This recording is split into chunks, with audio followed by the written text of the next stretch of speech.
बच्चों,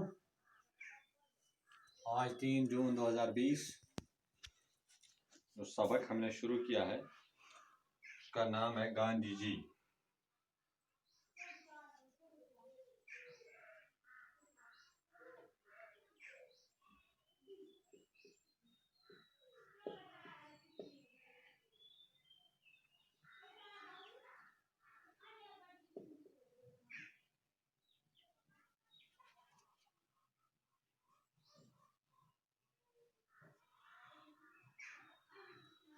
हमने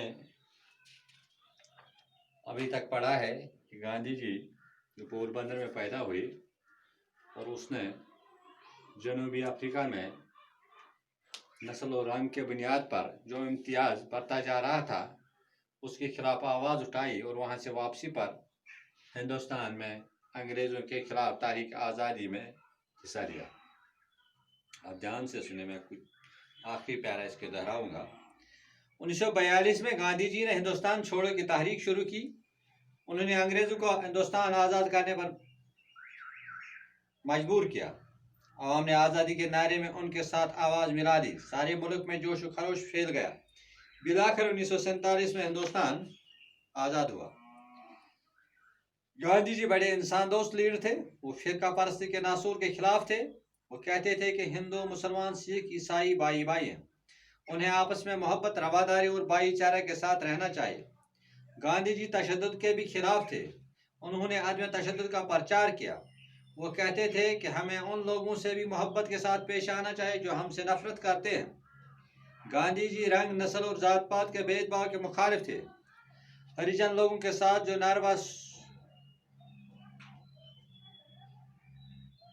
नारवा सलूक उस वक़्त रवा था, उससे देखकर गांधी जी को बहुत दुख होता था। उन्होंने जात पात के भेदभाव के खिलाफ आवाज़ उठाई। गांधी जी गाँवों की तरक्की के खां थे। उनका ख्याल था कि अगर देहात खुशहाल होंगे तो मुल्क भी खुशहाल होगा। इसीलिए उन्होंने घरेलू दस्तकारियों पर जोर दिया। गांधी जी का ख्याल था कि इंसान की मेहनत ज़रूरी है। अगर मशीनों ने इंसान की जगह ले ली और इंसान का सारा काम मशीनों ने करना शुरू किया तो इंसान बेकार हो जाएंगे। वो खुद भी चरखा काटते थे और चरखा को उन्होंने बड़ा रिवाज दिया। 1948 को एक अफसोसनाक वाक़ा पेश आया जब इंसानियत के दुश्मन नथुराम गोडसे ने गांधी जी को उस वक़्त गोली मार दी जब वो इबादत करने की तैयारी कर रहे थे।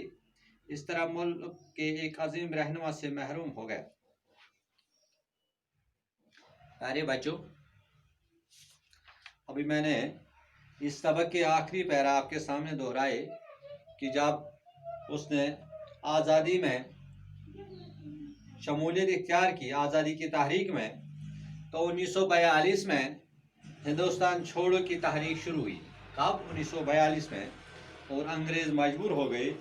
उन्होंने बिलाकर 1947 को हिंदुस्तान को छोड़ दिया। हिंदुस्तान को आज़ादी मिल गई। कहते हैं कि गांधी जी इस फिरका परस्ती का जो नासूर है उसके खिलाफ थे। खिलाफ मुजदमा उन कहते थे कि हिंदू, मुसलमान, सिख, ईसाई सब भाई भाई हैं।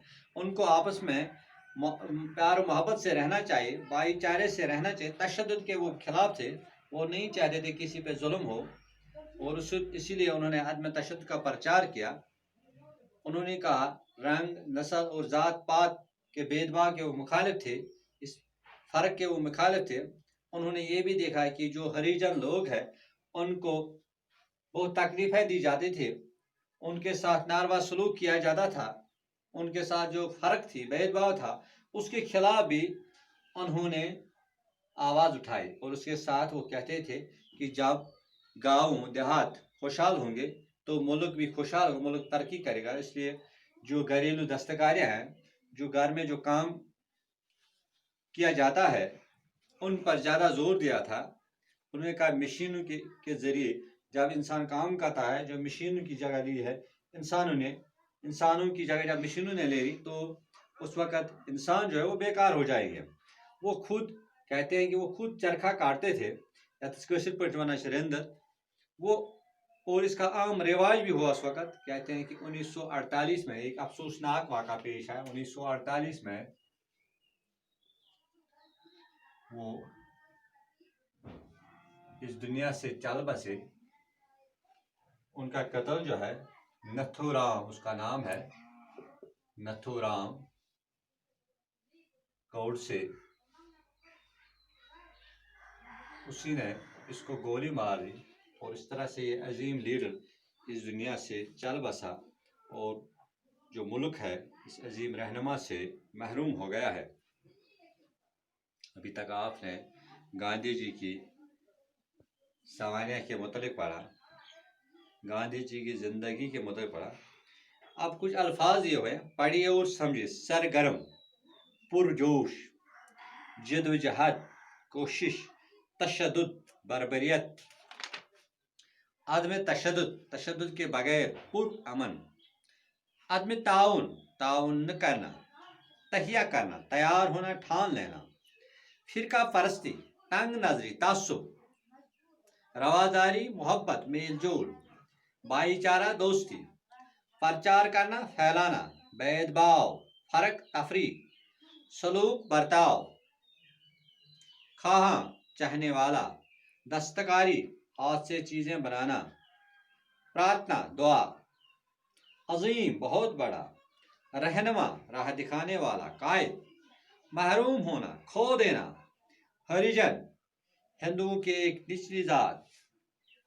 ये अल्फाज जो इसमें आए थे उनके माने यहाँ लिखे हुए हैं, आप उनको याद कीजिए। इसके बाद सोचिए और बताइए। आपको सोचना है और बताना है। गांधी जी ने जनूबी अफ्रीका में किस चीज के खिलाफ आवाज उठाई? शाबाश। गांधी जी ने जनूबी अफ्रीका में किस चीज के खिलाफ आवाज उठाई? अभी आपने पढ़ा, खाली आपने पढ़ा, गांधी जी ने जनूबी अफ्रीका में जो रंग की बुनियाद पर भेदभाव किया जाता था, फर्क किया जाता था, उसके खिलाफ आवाज उठाई। अदम तशद्दुद से क्या मुराद है? अदम तशद्दुद से मुराद पूरा जद्दोजहद है। 1942 में गांधी जी ने कौन सी तहरीक चलाई? शाबाश, अभी आपने पढ़ा है, शाबाश, बोर्ड पर लिखा है। 1942 में गांधी जी ने हिंदुस्तान छोड़ो की तहरीक चलाई। गांधी जी ने घरेलू दस्तकारियों पर क्यों जोर दिया?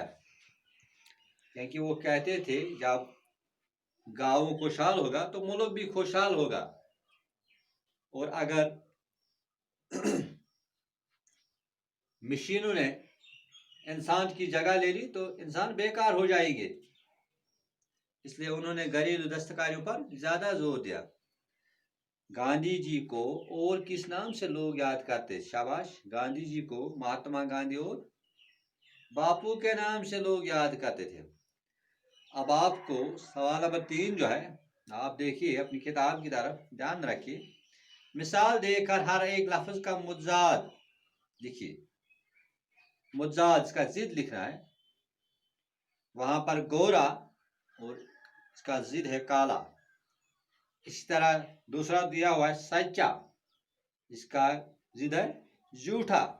मोहब्बत, नफरत, मुश्किल, आसान, दुश्मन, दोस्त, आगे, पीछे। अब इसके बाद जुमले बनाने आपको, आप खुद कोशिश कीजिए। अकीदत, तशद्दुद, जद्दोजहद, रहनुमा, भेदभाव। गांधी जी के साथ लोगों को बहुत अकीदत थी। गांधी जी तशद्दुद के बगैर तहरीक चलाना चाहते थे। उन्होंने हिंदुस्तान की आज़ादी के लिए बहुत जद्दोजहद की। गांधी जी एक अजीम रहनुमा थे। वो रंग नस्ल की भेदभाव के खिलाफ थे। अब आपको सवाल नंबर 5 जो है, मिलाकर पढ़िए। ये मिलाकर पढ़ना है। गांधी जी स्कूल का काम बड़ी पाबंदी के साथ करते थे। गांधी जी बड़ों की इज्जत और खिदमत करते थे। गांधी जी तशद्दुद के खिलाफ थे। गांधी जी जात पात और भेदभाव के खिलाफ थे। गांधी जी फिरका परस्ती के खिलाफ थे। अब सवाल नंबर 6, अलिफ में दिए गए अधूरे जुमलों को बे में दिए गए अधूरे जुमलों से मिलाए। आपको अलिफ में जो जुमले दिए हुए हैं उनको बे से मिलाना है। गांधी जी ने तहरीक आजादी में देश एक नई रूह फूंक दी। 1942 में गांधी जी ने हिंदुस्तान छोड़ो की तहरीक शुरू की। वो चाहते थे कि हिंदू मुसलमान सिख ईसाई शाबाश भाई भाई बने। वो हरिजनों के साथ मिल बैठते और अक्सर उनके साथ खाना भी खाते थे। हरिजनों के साथ नारवा सलूक देखकर उन्हें बहुत दुख होता था। शाबाश। अब सवाल नंबर 7 जो है, नीचे दिए हुए अल्फाज की मदद से खाली जगहों को पुर कीजिए। जो खाली जगह हैं उनको पुर करना है। दिया हुआ है गोपा, मंदिर, गुरुद्वारा, मस्जिद, गिरजा। ये सब इबादत गाहें जहाँ पर मुख्तलिफ मज़ाहब के मानने वाले लोग इबादत करते हैं। जिस तरह मिसाल दी हुए, मुसलमानों की इबादत गाह को मस्जिद कहते हैं। जहाँ मुसलमान इबादत करते हैं उसको मस्जिद कहते हैं। इसी तरह आपको यहाँ हिंदू की इबादत गाह को मंदिर कहते हैं। जहाँ हिंदू लोग इबादत करते हैं इसको मंदिर कहते हैं। ईसाइयों की इबादत गाह को